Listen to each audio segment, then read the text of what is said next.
Laree and Jase, what's going on, guys? Hey, how Dan, you going? I'm good. How are you guys going today in Brizzy? Yeah, pretty nice. good. Beautiful day in Brisbane Come today. down from the sunny coast to rain. Yeah, I know, right? What's going on? You didn't put the weather on for us I know, today, I'm Dan. sorry. I put everything else on though. I know. Although you did bring the champagne, and I guess we should say why. Yes. I think congratulations is in order. Hard Knock Life series just getting picked up by Amazon Prime and a bunch of other streaming services. Yeah, exciting times. Yeah, So cheers. Cheers to Cheers. Woohoo. There we go. Nice. Champagne at the start of the podcast. This could only go one way. I know.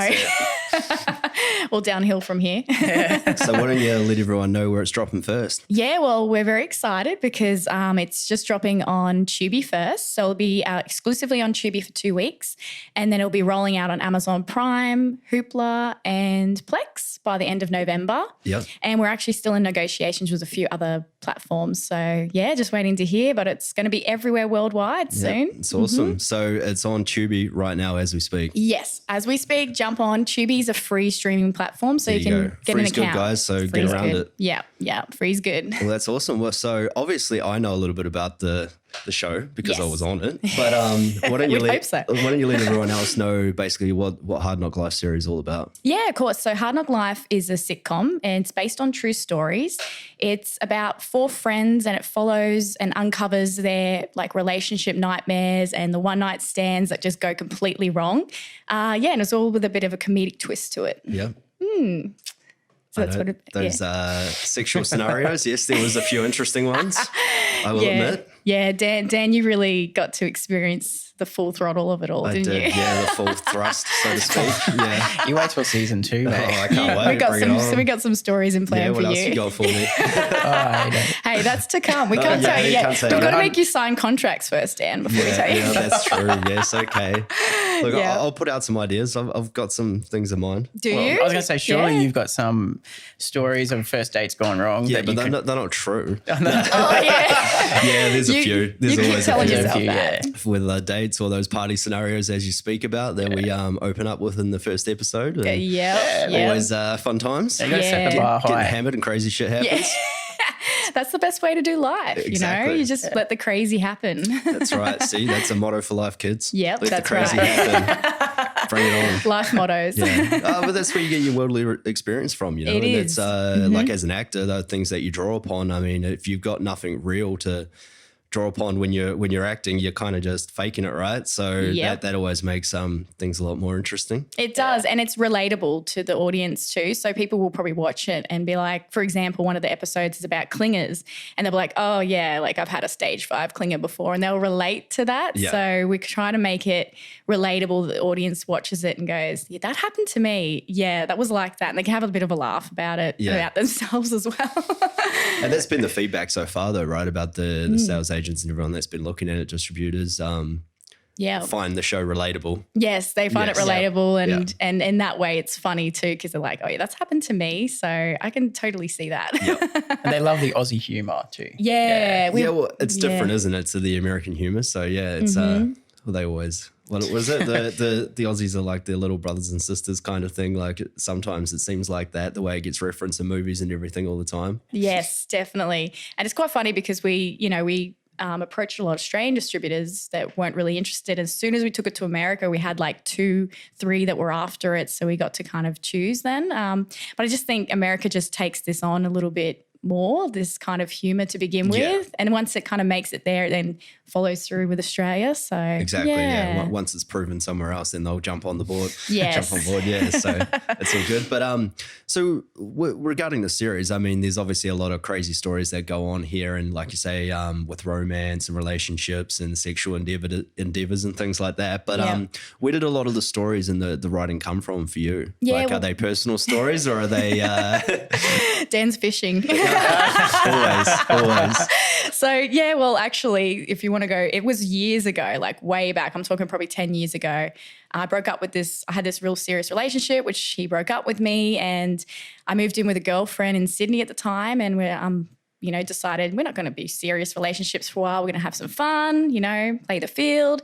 And we just came across some crazy, strange situations and moments. And were just like, as I was going through life, going through these situations, I kept thinking, I'm going to make a TV series out of this because it is crazy what happens on first dates or relationship moments and shock horror moments that you have. And I was just, I'd always hear about what my friends were going through too. So yes, it is personally some of my experiences and a lot of my friends as well that have given me permission to obviously put it on, but not say their names. Well, when it's happening, it's like the often you're thinking to yourself, you're like, you just can't make this up when you're reliving it the next day or you're telling your friend about it. And there's that many of those scenarios. And now it's like, oh, I'm going to use that in a script. I'm going to use that. Like when you're hearing these different stories or it happens to you yourself. So yeah, it's great when you can put it into an art form and then let everybody see it. Yeah, it's so good. And through the years, I actually jotted down notes kind of thinking it would happen. Yeah. And I used to be obsessed with Sex and the City. And I thought, we need a Sex and the City version in Australia. So a bit more country. Yeah, a bit more country. But it's a little. Get a bit more country in there, going down under. So it's because I see what you did there. Just a taste of things to come, really. Say hello to my little friend. Yes. You should call it Going Down Under with Dan Good. There you go. I think the innuendo is already there. Yeah, the messages that I get sometimes. Yeah. True. Hey, why not play on it? But, definitely. So yeah, it's based on the Sunshine Coast, right? Yes, the series is based on the Sunshine Coast. So basically we're following the 4 friends through this experiences that they're having. And like we said, it's very relatable experiences for everybody that I think they're going to watch the series and be like, that's happened to me. And yeah, that's pretty funny now. I look at it. Even some of them are like, Jesus, did that actually happen to someone? Like, especially in the first or second episode that happens to Molly's character there. It's interesting. Yeah. Yeah. Well, Molly's one of our lead actresses in it. And she goes through a really full-on experience in the first episode that leaves you hanging a little bit for the second episode, as you do. Hanging, so to speak. Hanging, literally. as Molly will say, literally. Yeah. But and obviously yourself, you're one of the main actors in it too. And we've got Kurt Maneri as well. And you guys have all been through a bit of shocking moments through the episodes. I know there's one in particular, episode 2 for you was a big moment, wasn't it there, Dan? Oh, which one are we referring to? There was that many. I've kind of suppressed those a little bit. You could say it was big. Yeah, you could. It was big, yeah. Do you still have that lying around? We might have brought a friend today. I don't know if you want us to bring a friend out so early in the piece, but we could save him for later. So save it, Work up to it. We'll work out. Yeah. Wow, yeah, you got it because Jesus, you don't want to take that straight away.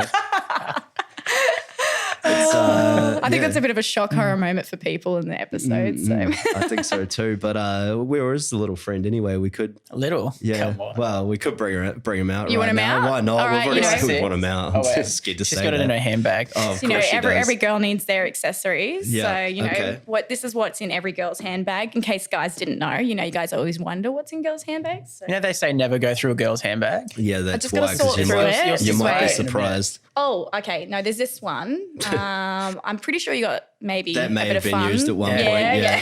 Shout out to the guys at Canoodle for hooking us up with these. Oh, there we go. Canoodle. There we go. Canoodle. Where you get all your fine sex toys. I think this one you remember quite well, Dan. This is clean, by the way. This has been washed multiple times. Okay, sure. There was this one, Dan. Yeah, and, that's an accessory to the other one, right? So this is a minor accessory, and then Dan, lovely Kong. So that's Kong, yes. We get familiar in the show. Shall we show them how it works? Yes, do we really need Jason, to? do a demonstration. The click is probably the most... Seriously, it's quite a mouthful. I got to speak a little bit on this podcast, so... There we go. Did you hear that suction noise? There we go. Yeah, that's right there. Yes. So that's... Yeah. Do you want to show us an example of what you did? I'm okay. I'm sort of if you want to see what Dan did with these, episode 2 is where that comes out. We'll drop your jaw, basically.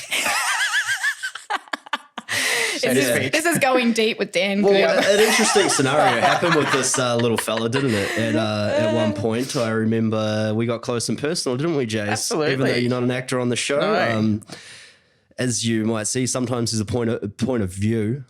Shots in cinema, in TV, and Jase had to sort of. What did you have to do, Jase? I had to basically straddle you to get straddle the shots. would be a good word. Yeah. I don't know if you've ever Google searched how they film pornos and stuff, but basically you straddle on top and you're right in the action, and that's pretty much what I had to do. So Jason knows that to pretty get well. on top, and look, there was some some touching. There was some tip touching. There was some what tip happened. touching, Yeah. and you know, like, You guys took the relationship to a new level. it sealed the bromance, like you know, because we were still like getting to know each other, and you know, after that day, that's one way to do it, though, right? yeah, you know, if you know, like word of advice, if you go meet new people and want to, you know, build on the relationship, just touch tips.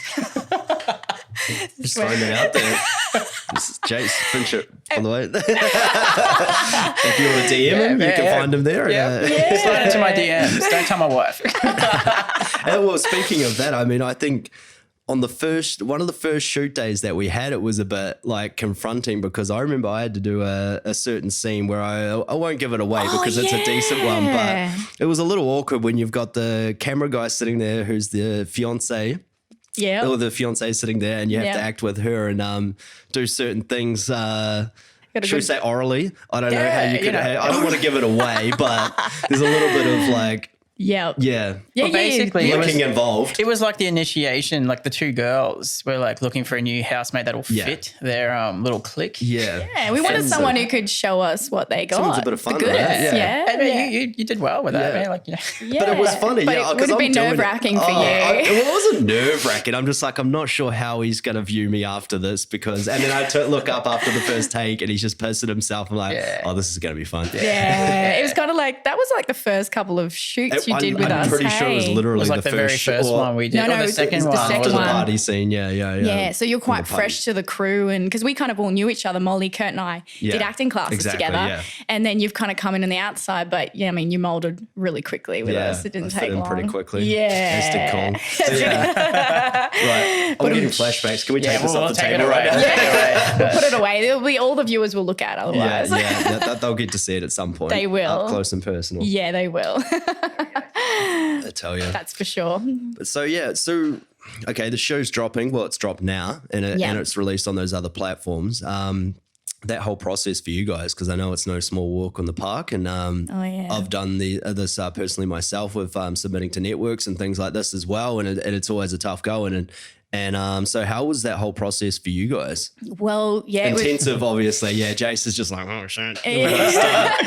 It was intense. I mean, we are in a relationship. We're married now. Yeah. But at the time, you're working with your partner, you're still trying to find out things about them and how they work and how, you work. And we just happen to have different skill sets. Like Jason's better at some things that I'm not, and vice versa. So we really utilized that to our advantage, and it really helped. I mean, this was 4 years in the making, wasn't it? Like we started back in 2018 filming. Yeah. So before that, there was a lot of prep as well. And then we've been editing this whole time off and on, and we had a wedding in between it. So that kind of, a wedding and a honeymoon, and we bought a house. So there's all those, ordinary life things you do as well as you're trying to create a TV series out of nothing. And a lot of it was Jason and I just doing all the work. We wore a lot of hats. We're both the editors, and it's a bit crazy, isn't it? Yeah, I mean, that's what you have to do in the indie game, isn't it? You got to take it on yourself as well. You don't always have the big budget, so you got to put a lot of time and energy into it. But it is a pretty quick turnaround to getting picked up though too, obviously, because we shot it in 2018 and it's now on in 2020 is good, because it normally takes a lot longer if it even gets to that point, which is a tough thing, but definitely that's happening fast, so it's great. We're kind of lucky in the way of COVID, because we have such busy lives anyway. I run 3 businesses and Jason runs a record label as well, so outside of all this we're busy anyway, and it was just kind of lucky that COVID stopped all that stuff when we really got to focus on the series and, kind of learn a little bit more along the way and make it even better. And we really knuckled down. We're probably in the office for 15 hours a day, probably a couple of months straight, just working on the series and making it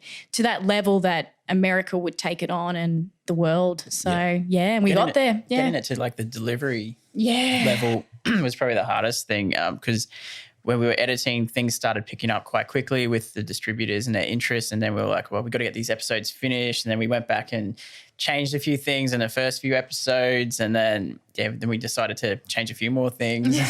As you do. And then Laree's ideas were like, oh, let's just do this. And hey, how cool would it be if we did that? And they're like up here. And I was like, all right, cool. So we just had this list. No. He had to rise to my level. Yeah, there's no bringing it down. I'm just being polite here. Thanks, mate.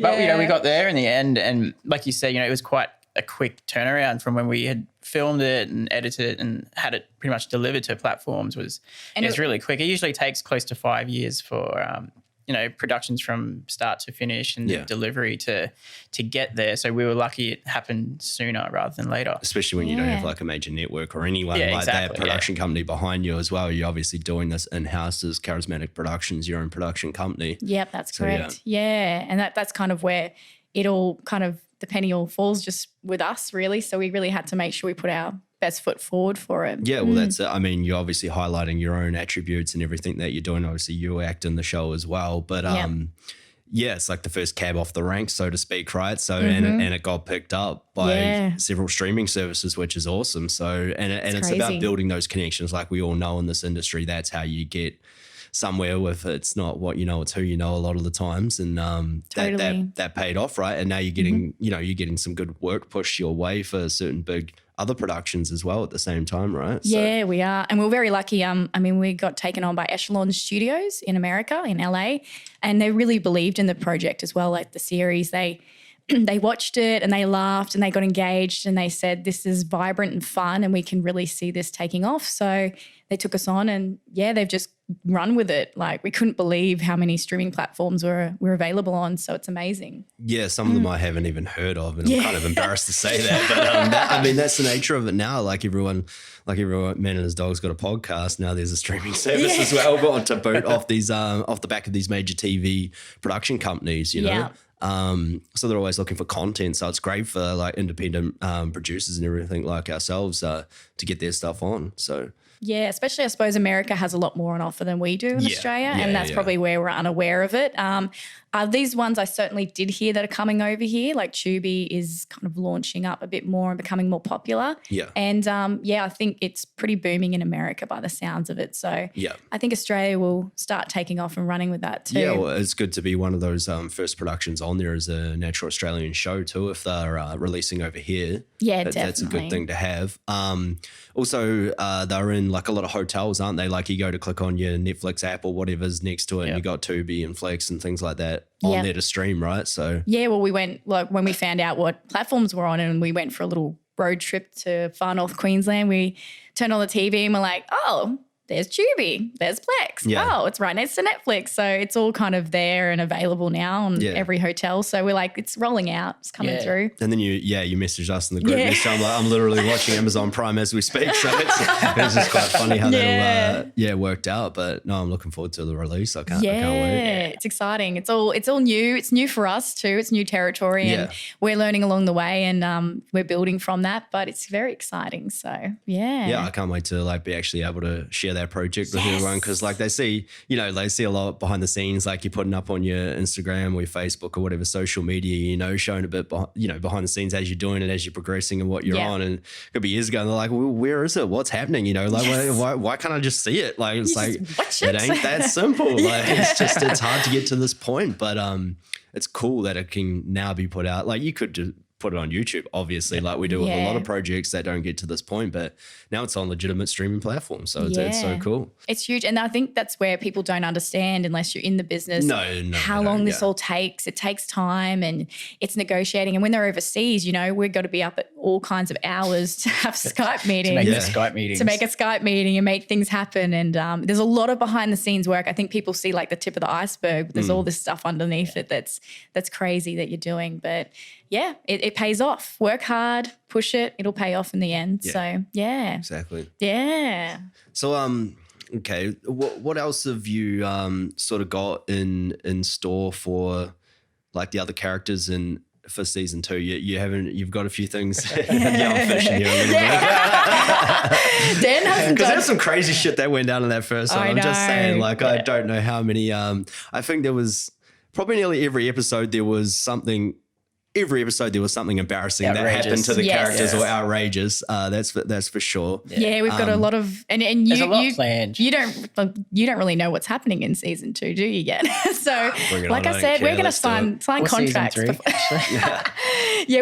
got big plans. We've saved bigger and better for season 2. Like, which is great. Yeah. We're just scratching the surface, basically. We're just getting started in season 1. And there's some more terrifying moments. And there's some new things being introduced. And each episode introduces new characters along the way, supporting actors that get involved. So, yeah, there's a lot of new stuff. I mean, we've got to bring Tinder in eventually, you know. Tinderfied is going to be there.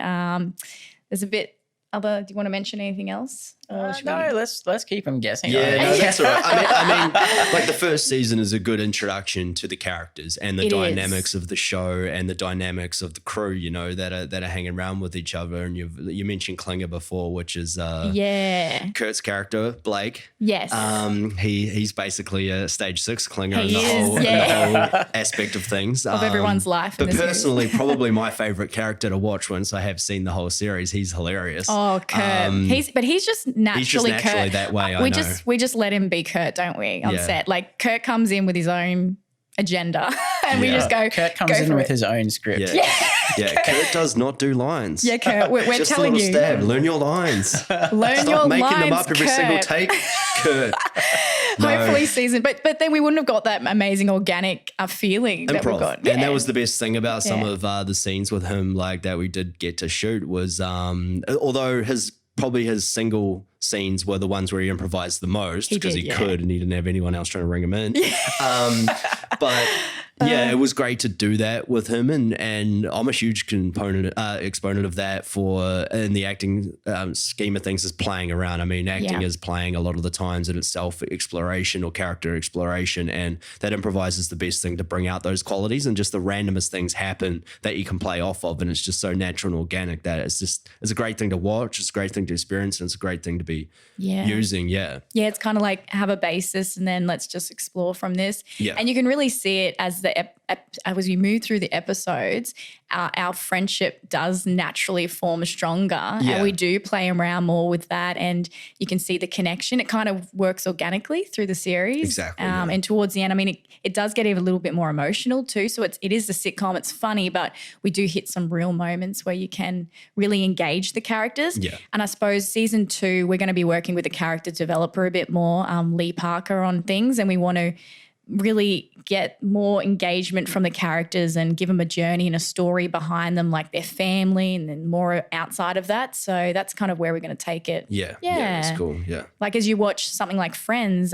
you really go on a journey with the characters, and as the seasons unfold, you really find out more about them personally, and that's where we're going to go with Hard Knock Life. And that's what draws you into actually like naturally relating to the characters, obviously, as well. Yeah. And you start to feel for them, some of the things that happen to them. Yeah, and both good and bad. Good and bad. And I mean, I'd love people to get to that point, you know, like in Sex and the City, you're like, I'm such a Carrie, I'm such a, you know, Samantha. I would love people to have that, you know, I'm such an Ella, who's my character, or I'm such a Maddie, which is Molly's character. I always get those two names, they're too close. Or, you know, I'm such a Callum, or I'm such a Blake. So they can really, really engage with that character and feel they're connected to them. Yeah. Well, that's it. I mean, you might as well give them some background on the characters, obviously. So I play Callum in there, who's a music teacher and Swifty on the guitar. Likes to tune the ladies and the guitars. You know, and things happen around those scenarios with a few drinks down, and But, full ladies man. Yeah. You're our pretty boy. Yeah, it's definitely playing outside myself, that's for sure. You're right there. I nearly didn't swallow, Dan. Oh shit! But that's not why you married her. Oh yeah, he knew what he was getting into. She can do other things, don't worry. The things he had to film in the series, I just think no usual partner should have to actually see that. It was interesting. Like you were talking about one of the first scenes you shot was the housemate audition scene, and you had to do some compromisable thing. Yeah. But there's another scene later on where Ella is in a more serious relationship, and some of the scenes we had to film there, like even that character, he was very, very shy and to begin with when it comes to the filming those particular bedroom scenes, and he's a very professional actor, Philip. I suppose like it would be hard for an actor to bang someone else wife or partner Is it though? while their husband's watching. I thought that's what happens in Hollywood. Well, the other one films From what it. you hear, well, And shit. then, you know, Everyone's some weird shit, is it man. OnlyFans accounts or something? I don't know, I've been calling it fans only Is for it the last fans couple of only? months. OnlyFans? No, I think it's only fans. That's how much of a Who rookie knows? I am on that stuff. I have no idea, man. Yeah, so I ain't paying for that shit. going deep with Dan Good. That's right. We are bringing out an X-rated version of the podcast. We just are, so you know. yeah. You should have told us We're the hitting it- boundaries and the limits of what we can and can't There's say. no boundaries, man. good. What are you talking about? Yeah. This is Especially when you're free-flowing going deep. conversation. There's no boundaries when We're you're going to going hit a deep. different market here. Hey, That's right. yeah. We're hitting all angles. We are. No. Just like Dan likes to do. Whoa, His character. Whoa. Dan or Callum, what do you Yeah, say? maybe What do you Callum. know? Like, Yeah, so no comment. shit. Actually, it's interesting. A lot of people ask us, like, are the friends going to hook up in the series? Yeah. Like, because naturally, you watch some of the, like, I'm going to refer back to Friends or How I Met Your Mother, they do hook up with certain characters. So that's something that's going to be explored Yeah. in season That's 2. good. Yeah, you just looked at me there, Leave he was it like, at that. what? He's like, what else are you going to make me What do, am I- Jason? Look, I know it's not going to be me because underliningly we all know we like to dig at Molly there. so Yeah, it's we probably do. going to happen. How do you know this? I just know. I can see the dynamics Maybe happening Molly already. and Kurt. That'd be pretty funny. Yeah. We do think that, we think that Maddie and Blake can, because there's a real hate-love relationship there. Yeah, that we all know could- where that leads. Yeah, Exactly. that's it. Usually, After a few drinks, anything goes, really. anything can happen. That's Yeah. all we're saying. Sorry, Molly. So Sorry. where's that champagne actually? No. Yeah, give some more of that. People are starting to leave the room behind the scenes. I know. They're gone. They're like, no. Disgusted with what we're saying. I think they left once we brought Kong out. So Yeah, I would if I had that option too. I think they were running. Well, that happens in Kong, right? Yeah, that's right. Yeah. Yeah, this isn't the Peter Jackson remake or anything. We've got all little insider jokes. Yeah, It's too there's many. a lot of those. That's great. It's great. Especially like working on set with everyone. I feel like everyone's like a family. So you can relax a little more and really get into it and have a joke around and have a laugh and, not be judged by it. Yeah. So what more can you say about the characters? Like, obviously we want people to watch the show and find out for themselves. You don't want to give too much away. Obviously, I just said the background a little bit from Callum's side of things with the characters. But Yeah. what about Kurt's character Blake in the show and Molly's character? Like, Bit more about a them. little bit more about them, just Yeah. to let people know. Yeah. Yeah, well, so I'll start with Maddie, Molly's character. So she's a bit more of a resident party girl.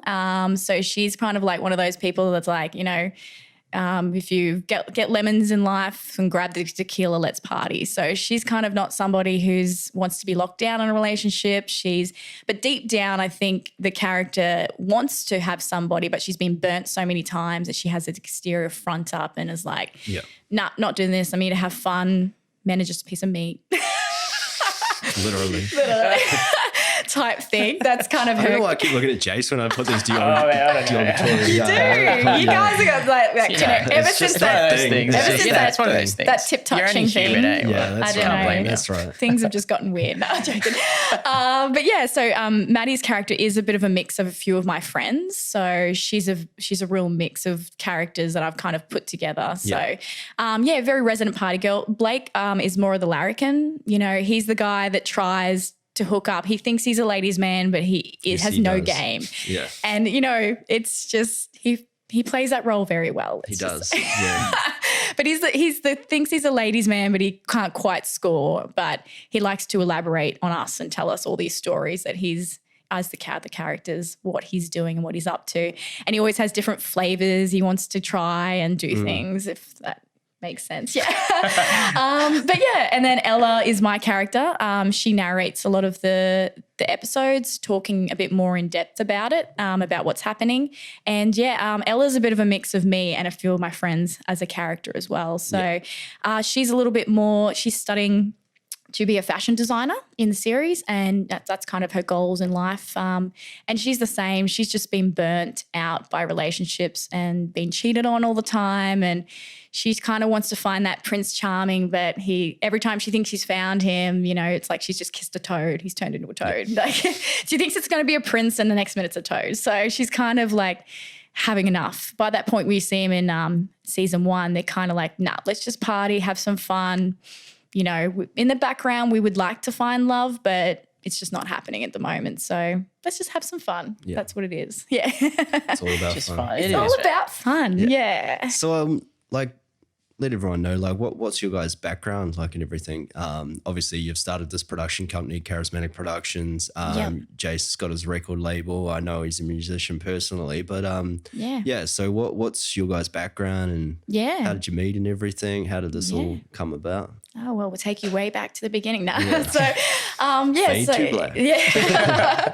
So, my background's actually, I'm a strong background in dance. All my life, I've been a performer. I've been performing either acting or dancing. But, yeah, I've got a strong background in hip-hop, breakdance, done everything, jazz, tap, ballet, salsa, any dance style you name it, I've probably done it, tried it. I've actually come a lot from that. And in that time when I first met Jason, I was more focused on the dance world. We actually met over in LA, actually. It's a really good story. It's not one of those ones we met on Tinder because Tinder wasn't around then, was it? Let's take it way back. Yeah, we took you way back. Just to shine some light on how old we are. But yeah, so we met in LA. We were both selected to represent Australia in the World Championships of Performing Arts. Yep. I was selected for dance and acting, and Jason was selected for music, for singing. And yeah, we went over there. At the time when we met, we just became good mates and both won gold medals. Big deal, kind of big deals. And then I won a scholarship to train at Millennium Dance Complex in America, which I ended up taking up. But yeah, Jason was actually in a relationship with someone else when I met him. And oh shit. Yeah. And we're just friends. Yeah. Nothing happened because he's a good boy. He didn't do anything. That's right. She dumped me when I got back to Australia.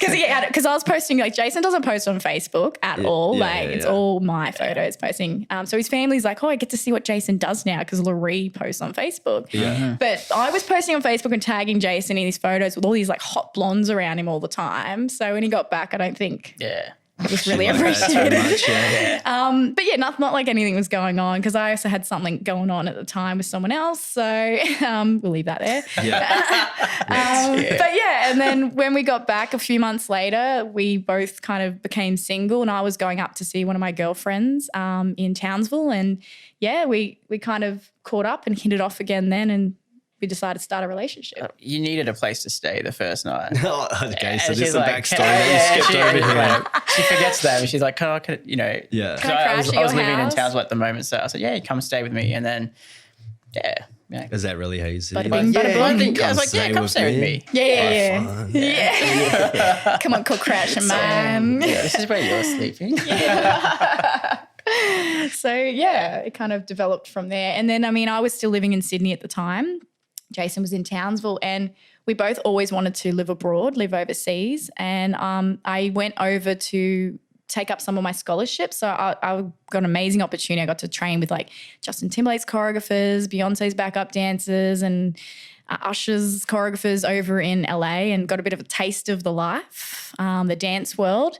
It's so hard over there. Like there's so many amazing dancers. You're just like a drop in the ocean there. But it was amazing to experience and see. I came back from there after 3 months and said to Jason, you know, do you want to go live overseas? And he's like, yeah, always wanted to. So we packed our bags and moved to London. But before that, we dropped in and lived in America for another few more months. So I did my scholarship and Jason did some recording. And then, we went to London and lived there for nearly 2 years. So, yeah. And we got a lot of experience there too in just life experience because, you know, going to another country, you would know it's so hard to begin with and you just making those connections, finding your way around, just building up everything. Just getting used to it, just a foreign geographical like situation. That everything's quite a lot different to what you left. It's so different and you're like learning all these new things and you grow up so fast when you go overseas and you live abroad. So we lived there and I mean we fumbled a lot. We had a lot of down moments. I mean we had a lot of moments where we were nearly living out of a car or about to get on a plane and come back. And then we'd have moments which were amazing. Like I got to be in Black Mirror over there. Kind of kickstarted more of my film acting again, and I was in the Royals TV show, featured in that, and a few commercials. So it kind of just kickstarted my love and passion for acting again, which shifted me big time. And Jason got to play. You can tell him your experience, I suppose, as well. Yeah.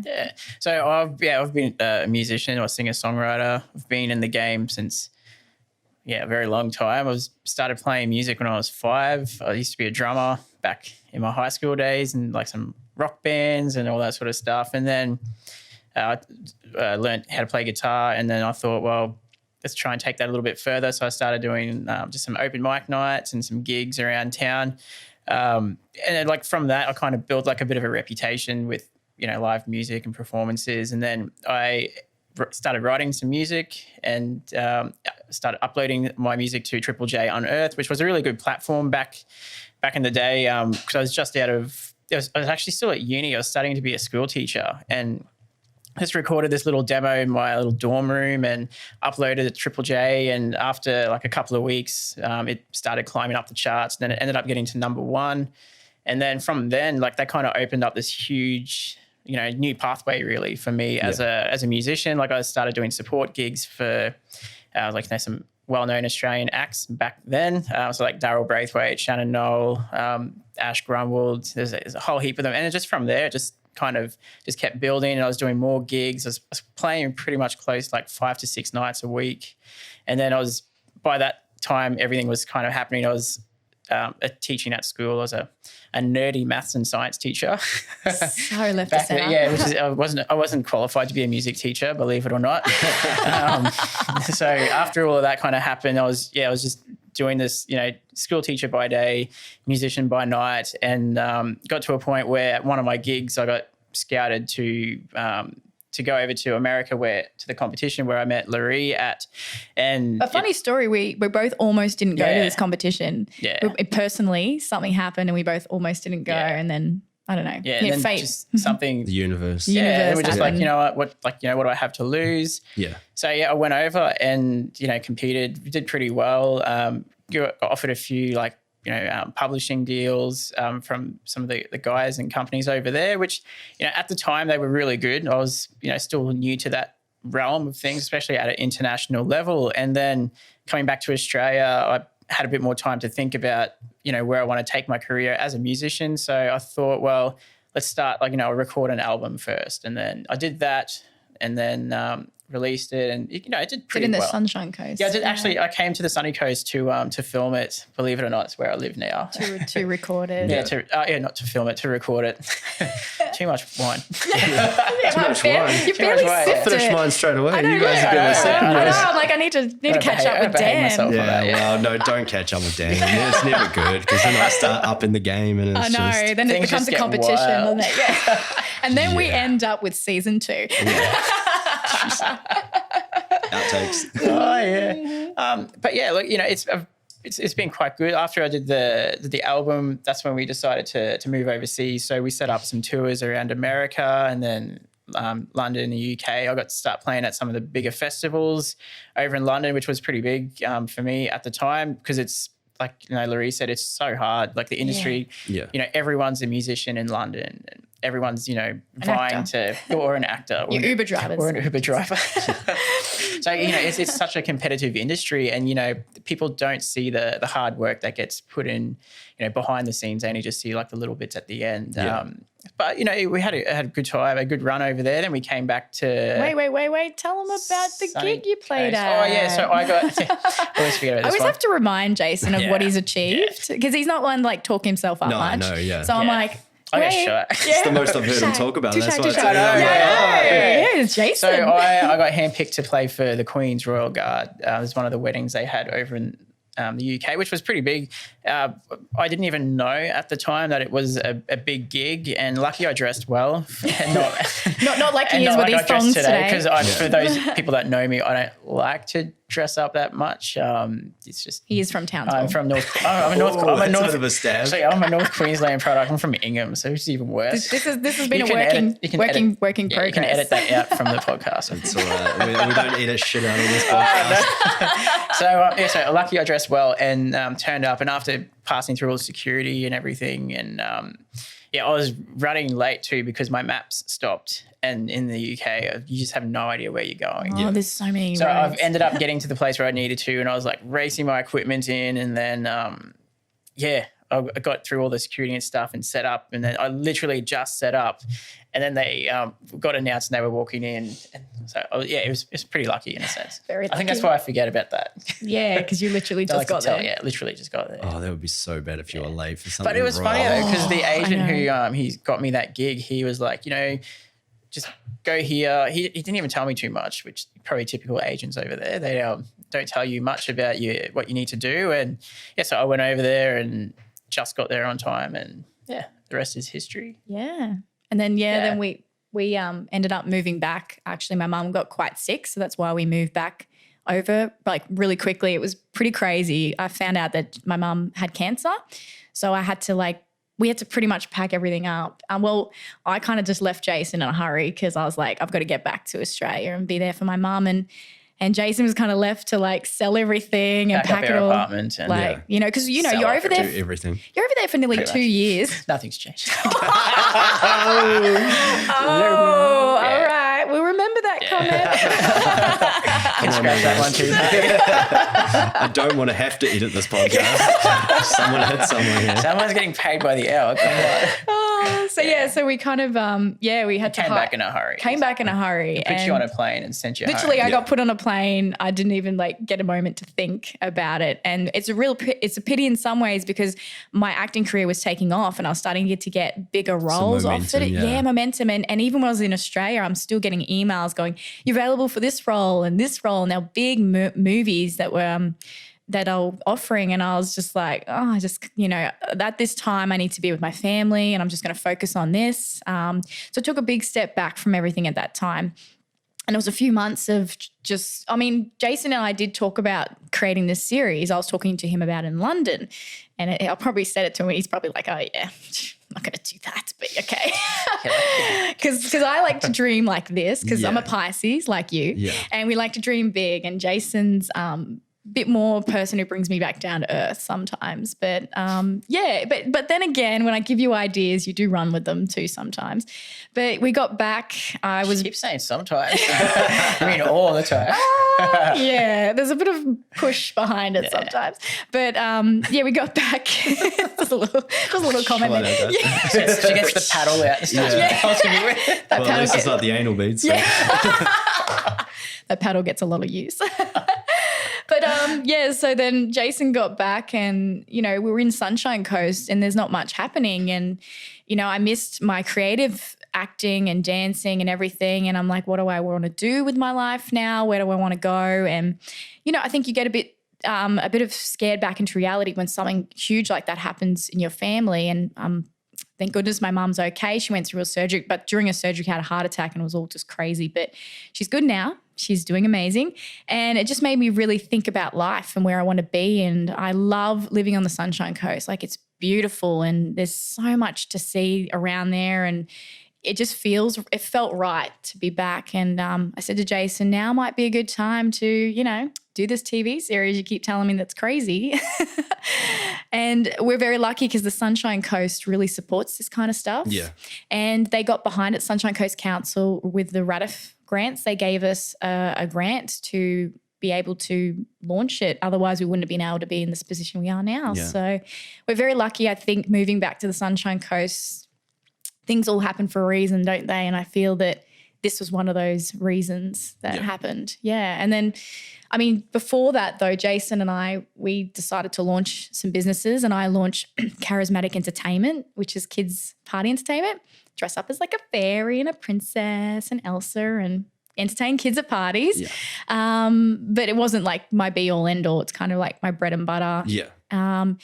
And what you need as a entertainer, performer in this game. Yeah, it's good to get some revenue while you're still in the realms of entertainment. Yeah, and at least it's something I still enjoyed to do as well at the same time. I felt like I was getting some creative outlet in that way. Yeah. Which you're starved of and hunger for when you're in a normal job. Yeah, totally. So I was working a retail job as well, and that was just killing me. So I needed something. And so we launched this. that business, and Jason launched his JF Records label at the same time, and it progressed, and it's still going now. My kids' party entertainment business is booming actually. It's doing really well, and I've got about 6 workers working for me now who do all the parties and that, and then I kind of just get to sit back and facilitate a little more. And and then after a little bit, Jason and I, I was with another agent, and I get a phone call one day, and she's like, I've been with them for like a year, and she's like, oh yeah, hi Lauren. I'm like, who? And she's like, oh yeah, hi Lauren. I'm like, it's not my name. Yeah, that's a great start to your agent not even knowing your name. A year later, you think It's the first time they rang you. But that's the problem though, isn't it? Yeah. And I'm just like, yeah, exactly. I'm just like, I feel like I'm just a number. Like, am I getting? Which happens with a lot of the bigger agencies as well. They have a lot of people on their books. Yeah. Yeah. And it was a bigger agency. Then I think you really think, oh, I go with the bigger agency, I'm going to get work. But sometimes they focus on like the bigger actors actually making money for them. And don't exactly develop you, as an actor, And so Jason and I, like in London, we pretty much did a lot of the acting work. We got it through ourselves, through connections and people we knew. And I turned to Jason and said, why can't we do that here? Why don't we just start an agency where it's a more boutique agency? We know who's on our books. We know them personally. And we know what kind of work's coming in, and we can put people forward for the right jobs, and we can call them up and know their name rather than them being a number. Yeah. So then we launched Karizmatik Agency, which is now booming, and we're getting a lot of a lot of our actors are auditioning for the big stuff here at the moment, the big movies and the big TV shows and all the major commercials.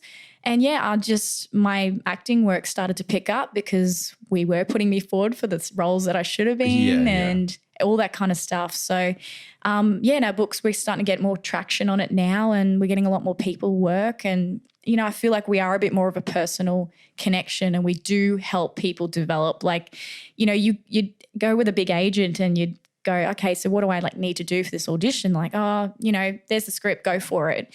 Where if we get a script, I'll sit down with the actors and we'll work it out and what we're going to do before they go. So they're so prepared before they go that they don't feel like, they don't know what they're doing. So it's more of like a development too. Like you're nurturing them a bit more than just throwing them in the deep end. And that matters a lot because you really don't have a clue what you're doing when you start off, especially for younger actors or people getting in the game. Like you do a lot of research, but a lot of it's like that personal touch of like talking to people and networking, which is huge in this. And you start to learn things that people are going to let you in, but there's a lot of people that don't let you in, and they don't want to give you any advice really because they're competing with you for those roles. Competition, and there's a lot of that, but there's also a lot fortunately that doesn't happen.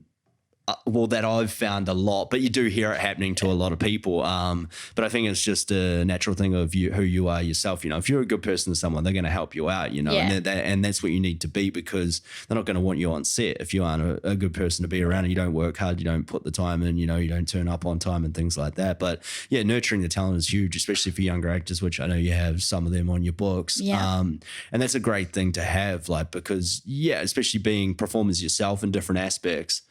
You got a world of knowledge there to actually give to them and guide them and shape them, into what they can become, Yeah, definitely. And it's one of those things, I think, you first get into this game, you don't know what to expect. And it's just this and it's big world. nerve-wracking as hell when you get on set. Oh my gosh, it's so nerve-wracking. And I mean, even when both of us have been on set quite a bit with other things, you still get a bit nervous. But when you're completely new to it, it's a whole another realm of it. But we've got some also big actors on our books too that are well knowledged with it all. Like they've got a wealth of knowledge they bring to it. But it's good. It's been good, and we've had a lot of good feedback, and it's progressing really well. And we're not out. It's kind of not out for a big money gain. It's more that we believe this is something that's missing, especially on the Sunshine Coast, to connect actors to professional major work that's coming from America here. I mean, everything is in Queensland at the moment. Everything from LA is coming to Queensland,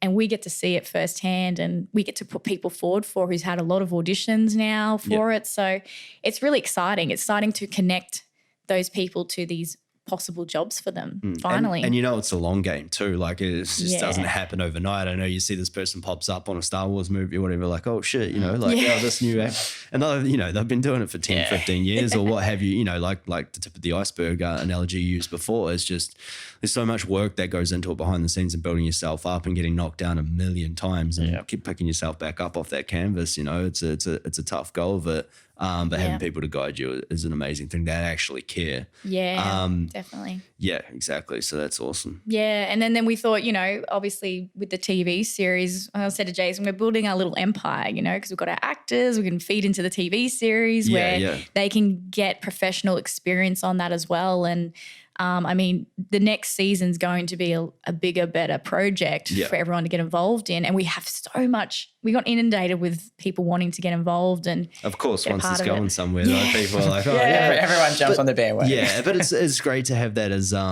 something now for a bit of notoriety that you've got a show that has been picked up by streaming services and things and going to be another season, and then they can say, oh, okay, that brings a bit more weight to what you're trying to do, because before everyone's trying to do something, and they just say it and they post about it and this or that. But the real substance behind it and successful endeavors is what really shows, It does. And that's something you can launch from now. Obviously. Yeah, you're exactly right. When we were first creating it, it's hard to say, we mean business with this. We're serious about it because there's so many people making little projects here and there and it never goes anywhere. And there's actors that go on board things with high hopes thinking it's going to go somewhere, it goes nowhere. So I think we had a lot of people come on board just unsure about where it goes. And I think until you get to know us and see how much push it really. We push. Well, yeah, you put a lot of hard work into getting it over the line. Like it's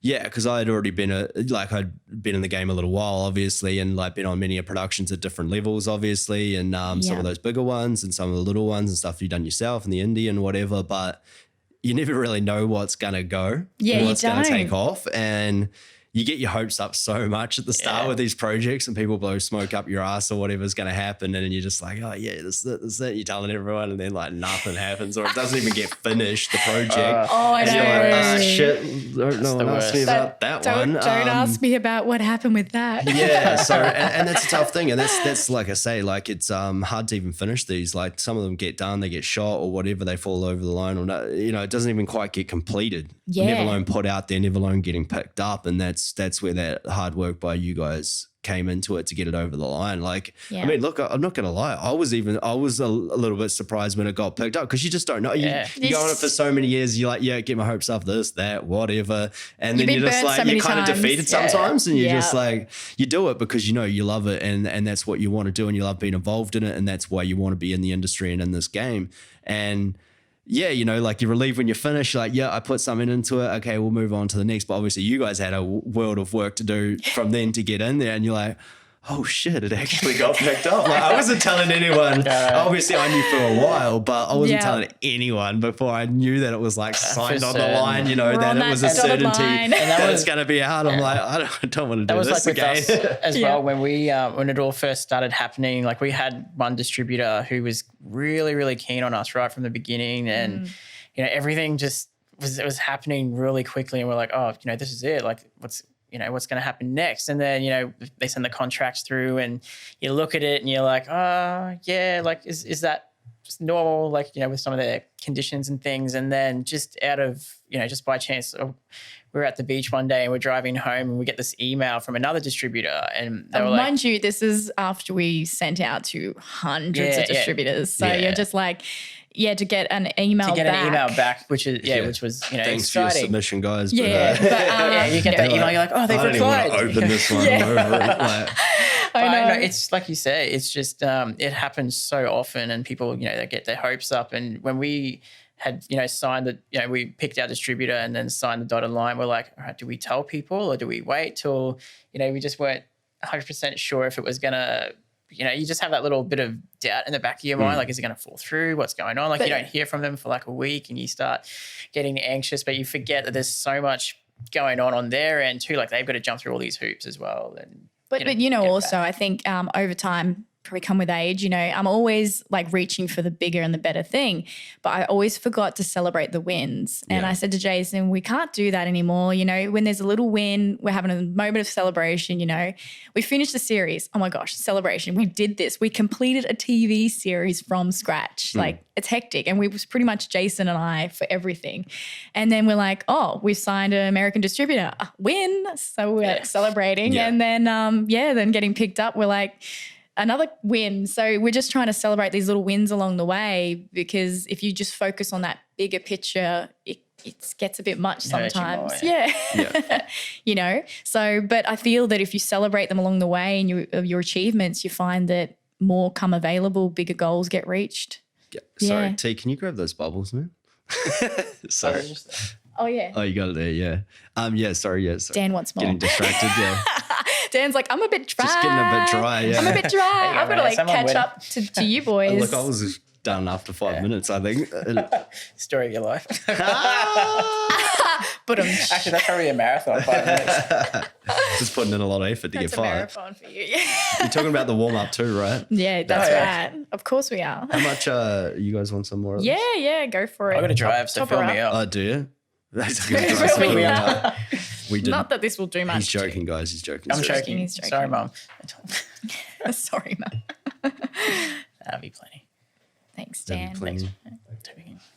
Dan's ready to go. Well, it is Saturday, you know. It is. We've got so much to celebrate. I mean, we haven't really caught up much. Too crazy because we do have to shoot something on Monday. So true.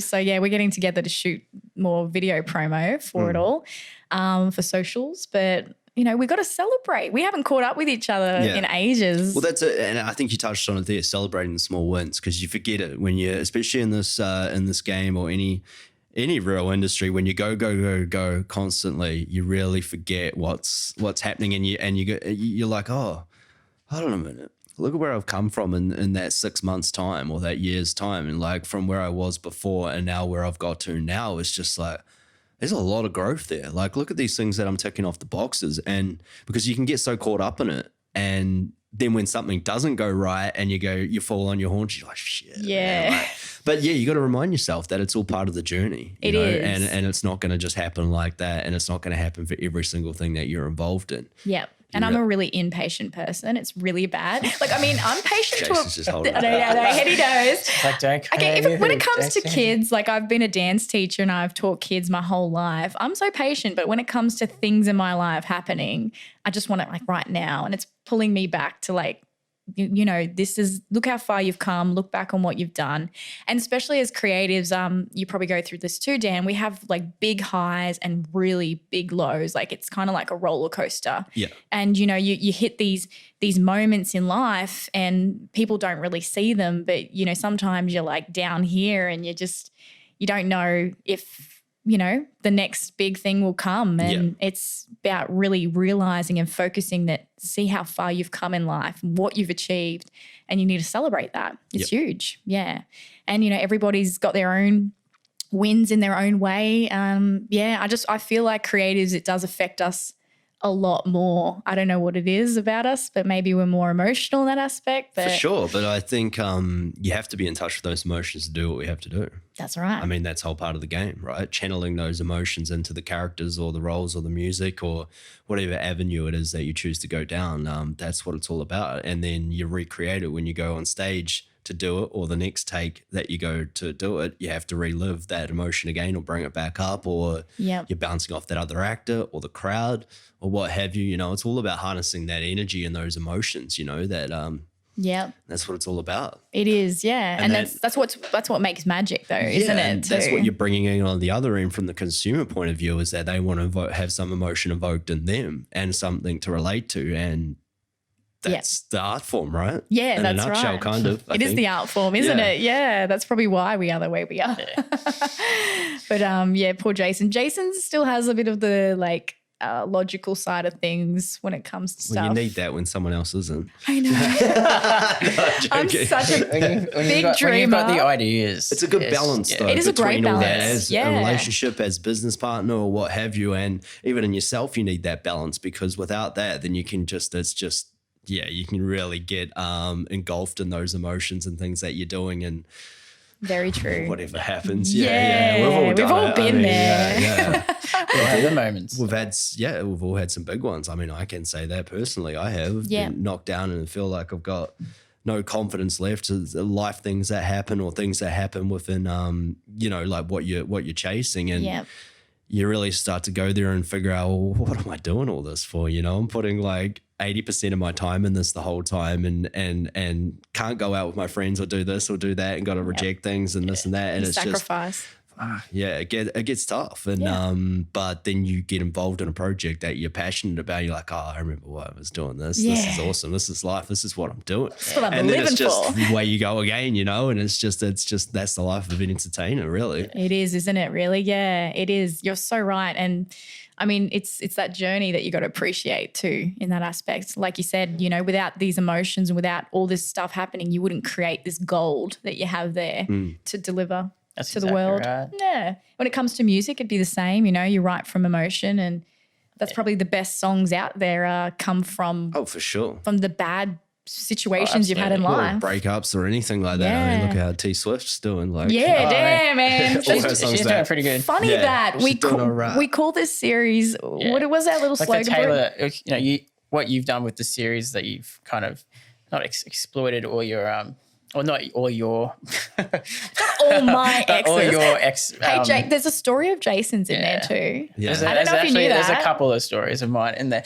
But I what think Taylor Dan Swift acts does, out. Dan's probably acted out more of your stories than I think anybody. Dan's mainly some of you. me as my character. It was actually really interesting watching Dan play out or have to experience relive those some of those situations. I was like, oh, you poor bugger. Should put up Was with yours that the nonsense. hiking one? Did you had the I hiking don't one? know. Was that I don't someone know. else? He's not going to go comment. Probably someone else. Let's just say Maybe. Jason's had a few clingies in his Maybe. life. I had some crazy ones. That's a whole nother podcast right there. Yeah. We could talk about. Yeah, me too. But we think all like that. the whole series, it's like what Taylor Swift does to songwriting is what you kind of do with these episodes. You've, splashed it to the world. Actually, I'm quite interested to see if any of my exes or the guys kind of are stalking and like watch it and be like, contact that me. was me, that was me. And then someone else happens, like, that wasn't me, that wasn't me. I'm going to say to them, do you really want to admit? Do you really want to admit that? Because everyone's laughing at you. So I don't know if you really want to admit that. Did I you think just they will. Come on, everyone's doing it for clout. They'll be like, my story was on TV series. The one in episode 5, that guy, you'd never funny. claim that it was you. Yeah. No, you deny. I'll give you a little hint. He can't buy toilet paper. Like, he was a good actor, that dude. That played Philip Harrington. Yeah, let's just name drop. Yeah, yeah. No, he's great. He did the role justice. Like, and it's quite funny actually. When we were doing the process of casting, everyone who walked into the room and auditioned, we just gave them the one audition to do, and we kind of got their character out of that. No, not necessarily they'd be suited to that role, but we're like, oh, that person's so this guy, or that girl's this. Like Harley walked in and she was definitely had to be Steph. The grungy goth chick episode. Still has nightmares living. A lot of sex toys were involved in that. Yeah, that was a fun scene. Yeah. I mean, we had fun watching it. I don't know how fun you had. Yeah. You got to roll with it. It was fun. You looked actually legit scared. I don't know. I asked for extra acting. in the outtakes, remember? There was even other people involved in some of the situations. True. Yeah. I got my face licked a few times. I remember that. Oh, yeah. That was really funny. I forgot. We put that in the outtakes. Yeah, in your ear. Yeah. Any holes a goal. But you kept saying, I think we need to do it again. I think. I said that. I wasn't doing it right. We need to do it again. Yeah, that was me. You're like, I'm pretty sure that was you, actually. Like every do time. it again. I don't think we quite got it. Can we do another take? We weren't even. Dan. We weren't even recording. On, that was so you, man. Come on, every time. No, I think I just need to. Actually, you've probably kissed the most girls in the series. There was a lot of kissing. Like we have a little montage of your kissing. We threw in there. Extended our whole episode. Dan 4 minutes. kissed so many chicks in this series. Yeah, and I got to sit down and watch that with my girlfriend. That's going to be fun. Yeah, but she wasn't your girlfriend at the time. Exactly, yeah. And I'm going to have to make that very clear before we watch it what happens in this. Some things happen. She's got to get used to it, eh? Like he had to film me doing like almost a sex scene. So it's like he's going to have to get used to it, seeing you kissing girls. It's just what it is. It's acting. Yeah, exactly. Acting. You made but maybe yes, there was enjoyable. a lot of kissing. There definitely was a lot of passion in that. Yeah. Oh, passion. We just said kiss them, Dan. Come on. Nah, man. Throwing under the bus here. There was a few raunchy moments there. There's some interesting ones, yeah. Even we tried to yell cut one time and you just didn't stop. It was in the moment. I'm an actor. What are you talking about? I reckon Dan's invested like, into the scene you were. Yeah. Invested. That's what we'll call it. Committing to the scenario. Dan's going red. role. Dan's going red. Oh, it's hot in here. I think that champagne's starting to Starting to hit you now. Mm-hmm. But yeah, there's a lot of fun in the series. I don't know where we went on a tangent from that. Where did we come from? Doesn't matter. This is what a podcast is all about. Yeah, just jump from tangent to tangent. Went down the rabbit hole then. Yeah. But yeah, there's a lot of fun moments in there. Absolutely. Yeah. For sure. Lots more to come, really. Yeah, no, I'm looking forward to it. Yeah, and it's funny because I didn't see I try to be there when everything's getting filmed. Even if I'm not in, obviously because I'm in Brisbane and now it's up Sunny Coast. So I didn't see a lot of it. The other guys, individual scenes and stuff. So that was really cool to see come together. Some really funny moments that I didn't have any idea about, obviously. Yeah, that's a thing when you guys came when we did the little finish the series kind of mini party with us. I kept forgetting you guys haven't seen a lot of it. You, Molly and Kurt hadn't seen each other. All those guys. I only seen them when we were doing our stuff and maybe when I was there a little bit. But that's why, it's great because I'm watching it for the first time. So I'm seeing these funny things that Blake's doing, those little scenarios. Yeah. I can't even say anything because they'll see it. But yeah.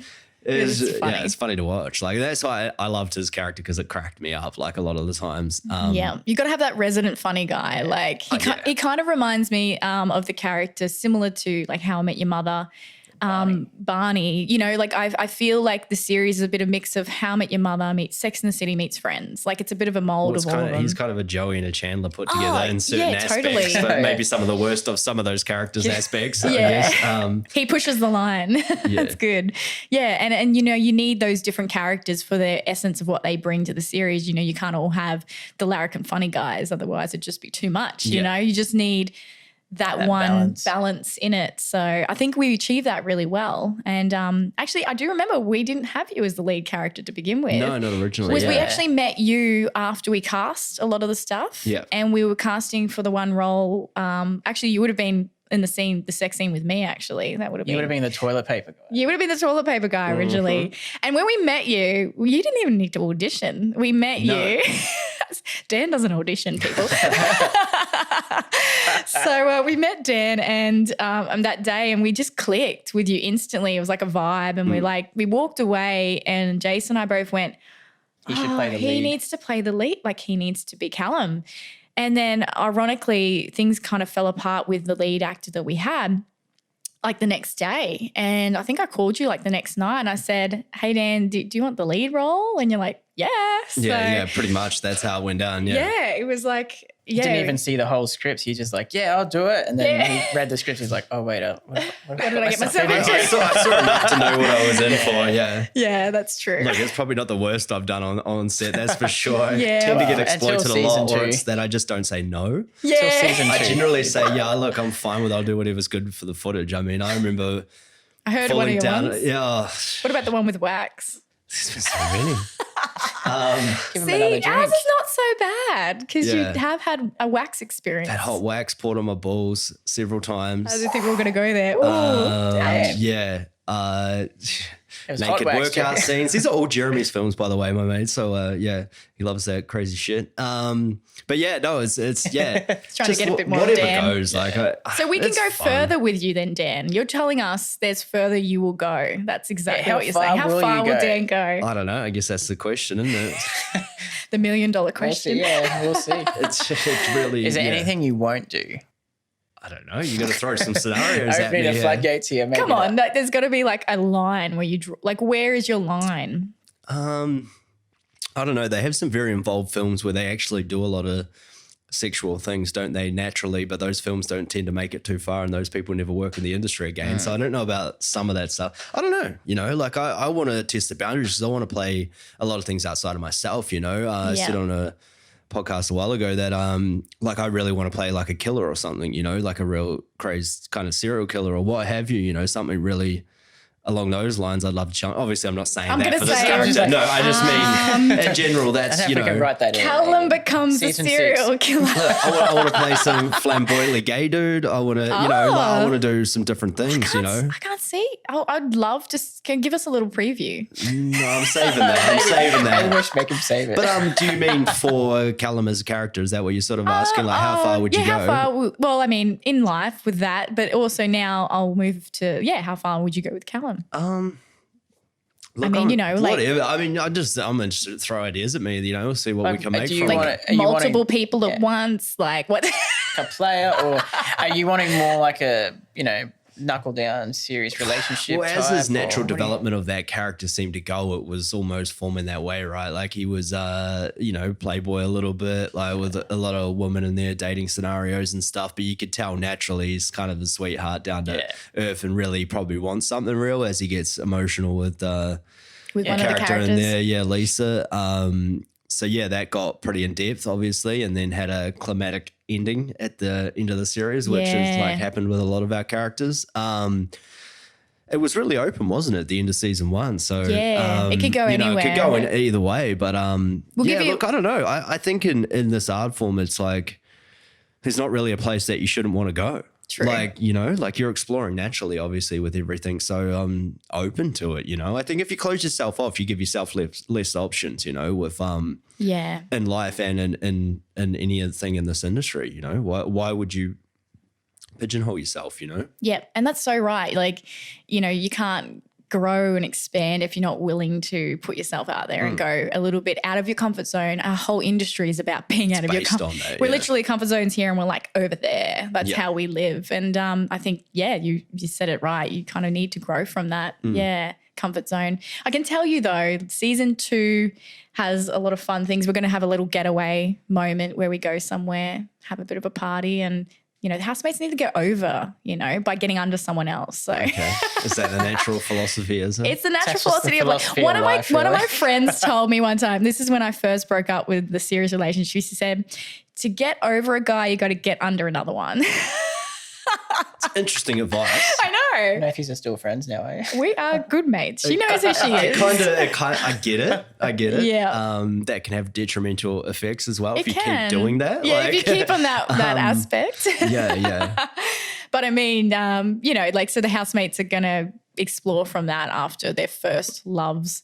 The next kind of serious thing they get involved, they got to get over it. So they're going to do a little getaway, and we are going to even pick up again. We've got ideas of possibly picking up again on another house party scene to begin with, but a bit more elaborate this time. So there's a lot more things to come. Like we said, how far will you go? Yeah, we've got some more things in store for Kurt's character Blake. I don't think he really realizes what we got in store for him. We only touched on Kurt's character Blake in the series a little bit. Like he wasn't in it as much as like you, Maddie, and I were, because at the time Kurt had a lot. I mean, he studies engineering, mechanic. Yeah, so he had a lot going on, and we were trying to just do what he could do at the time. So I think we want to elaborate on his character a bit more too. Yeah, explore a little bit more on all the characters. For season 2 and obviously future seasons would be good.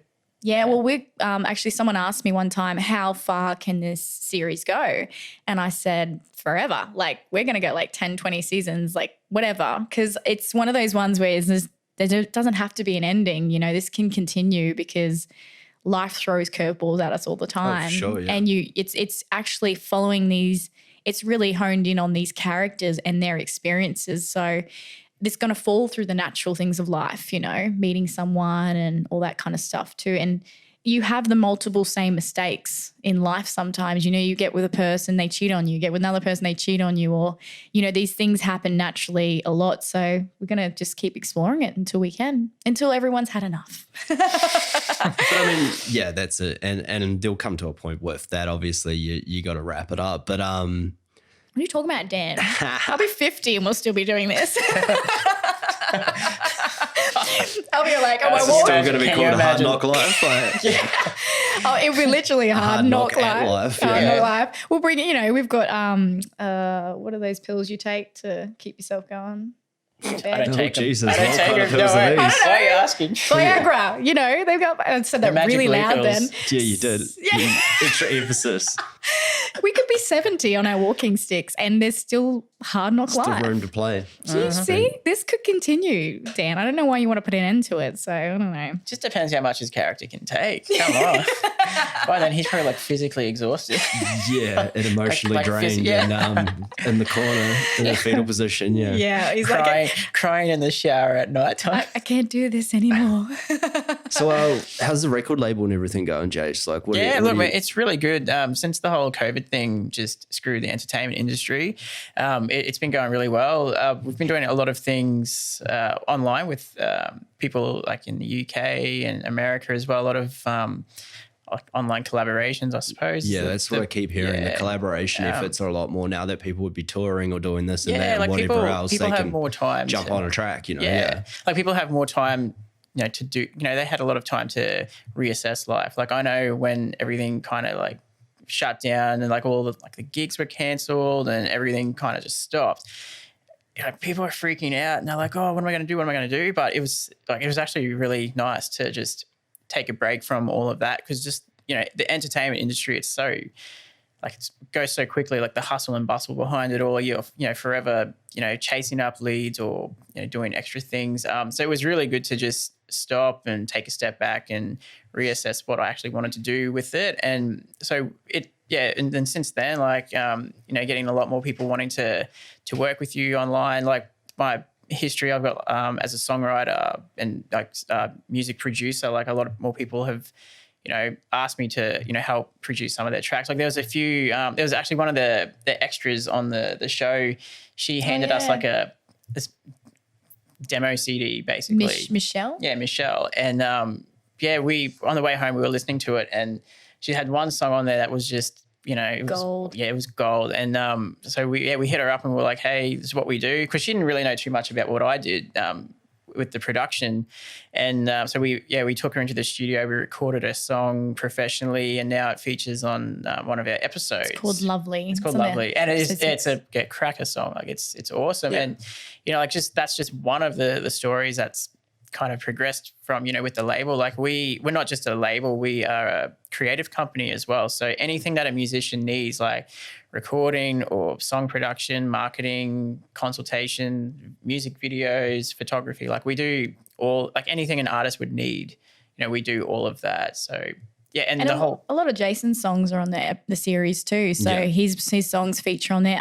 My brother Brett from Double Ray, he's with his wife features, and he's known as audio as well. So but Jason done a lot of the sound for the series, so through his label and everything. So he's it's doing well. Being able to do the song compositions or the score for all the episodes. That was really good too as well. It's probably something new to me. Like I haven't really done too much of that back, you know, in my experience. But yeah, I actually really enjoyed that component of it all. And yeah, like I said, just being able to work with so many talented artists, and it's just constantly, you know, getting to know who else is out there because there's so many musicians and, you know, collaborators who want to get involved and, you know, push their music to the next level. It's, you know, it's great to be able to offer those sort of services to them. One-stop shop, yeah. It just makes it like, because, you know, being I started with the music industry as an independent artist, and, you know, there was so much I had to do for myself, like along the way, like with recording and stuff, obviously not having a massive budget to hire out, you know, massive studios and, you know, just progressing and working my way up to where it is now. Like it's, I think it's pretty successful with what we do. And yeah, we're always looking for different ways to expand and, you know, reach new audiences. So basically you take on artists and basically help them create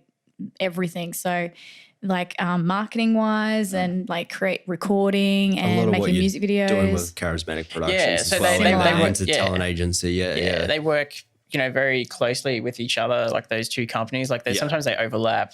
You know, it's mostly the same people that, you know, do a lot of this stuff, but it's just it's the way it's marketed to different audiences. So we're more music focused, and the production company is more like film and TV sort of stuff as well. Yeah. Yeah. There was like we work well together. Like I said, we have different. I mean, we'll have our moments like every couples do. Yeah, sure. Yeah. But he has strengths that I don't have, and vice versa. So we do add to each other's businesses a lot in that aspect. So yeah, we've been able to help kind of steer them in the right direction and move up in our game each time. Like Jason's taught me a lot of stuff. Like I didn't know anything really about Premiere Pro and, you know, Photoshop and editing and all those things, which I've learned along the way from Jason. So yeah, and he's been able to progress his business now to a level. It's starting to take off a bit more. You've got a few things in the works. Yeah, we've got a couple of big things happening later on in the year, which is exciting for us. Like we've, just taken it, like I said, it's just taking it to that next level. And, you know, it's like you said, like it's just networking people that you know and then just building from that. Yeah. So it's been. What it's all about, Yeah, building networking. Yeah. Would you like to leave us with anything about the show? Anything you want us to know? Anyone at home? Yeah, we covered a lot. Anything we want to let them know? Jump on and watch it. That's all I can say. Like, you know, and especially for us Australians, you know, support local.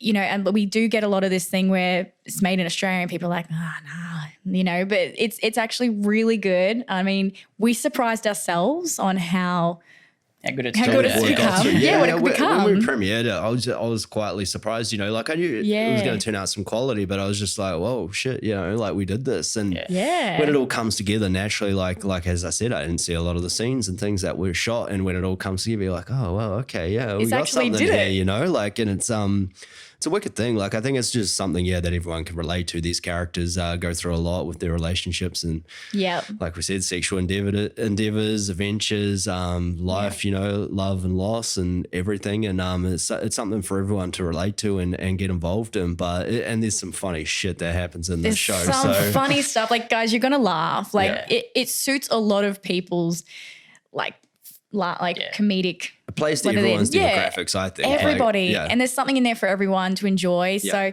jump on, watch it, support it. Watch it numerous of times. You know, you might miss something, so watch it again. Just binge watch it. Binge watch it. You know, just repeat in the background. It's fine. But no, we really would love you guys to get behind it and see it. And I know that it will probably do well because it has potential. So we'd love you guys to get behind it and watch it and enjoy it. Support the locals because, like, you know, the more that support we get, you know, the bigger and better stuff we can do in the future. And that's the same with all the other, you know, projects out there too. We're creating more work for actors locally. So, I mean, there's nothing on the Sunshine Coast really like this. So, you know, in Queensland. So if they get behind it, support it, we can create more work for camera people, you know, crews, for actors, you know, it puts a lot of people in jobs. Exactly, so just clicking and watching does a whole big thing that I don't think people realize. So get interactive with the project. Like, you know, we're all on social media and everything. So get involved, throw some ideas what you think might happen and want to happen to the characters in season 2. Or tell us some of your crazy stories. Exactly. If you want some of your crazy stories to feature, or you know, it might just happen. It might just happen. Yeah, that's another thing. Jump on the socials and like everything and be interactive with us. We love to hear from people. We love to, you know, chat back to people. So jump on and, you know, it's all personal. So we'd love to have a chat with everyone. Exactly. And once again, it's streaming on Tubi, which is a free streaming service you can sign up for right now at the moment.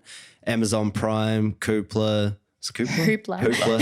See, I don't even know these streaming platforms. So come on, there's so many of them. If the American audience is watching, I'm sorry about that. Yeah, sorry. It's the Kiwi guy. Yes, don't worry about it. Kiwi guy. He's not from Kiwi. Australia. We don't claim him. Yeah. See what you said the other day. And Flex as a Plex. Plex. So right now it's streaming on Tubi. You can jump on, you get a sign up for free, completely free to watch it. So you've got no excuse, guys. It's free. Watch it on Tubi. And then if you have an Amazon Prime video account, it'll be on there. You can get a free trial for a month. Exactly. 30-day free trial. Exactly. So you can watch it still. Plex, it's going to be on there as well, and Hoopla in America. So and possibly a few more. Got some big ones in the works still that we can't mention right now, but keep up to date on the Facebook page and you will see exactly what's going on. We share with all you guys. So yeah. And we're all over Instagram on everything. Instagram, everything. So jump on and follow it. And also you can see next year when we have auditions if you want to be a part of this. That's it. And you'd love to be involved. You know, we are willing to bring on people with new experience to this. This is the whole thing. We're developing this to create jobs for people in the industry. So pave the way for Australia and sitcoms. Well, that's it. And just so people will keep creating. And that's the whole part. I mean, that's the podcast highlights a lot of independent artists on this that we have. And if we all just keep helping out one another, network and, you know, jump on each other's projects, you know, we can build it together. And there's no reason why we can't all be brought up to a level where we're on TV series, we're on films, we're on this, you know. Exactly. It's awesome. Yeah. And thank you for having us on. Thanks for having us. Thanks for coming on, guys. Yeah. Lots to happen, lots to celebrate. So That's it. thank you. Yeah. Right, guys, that's us. We're out.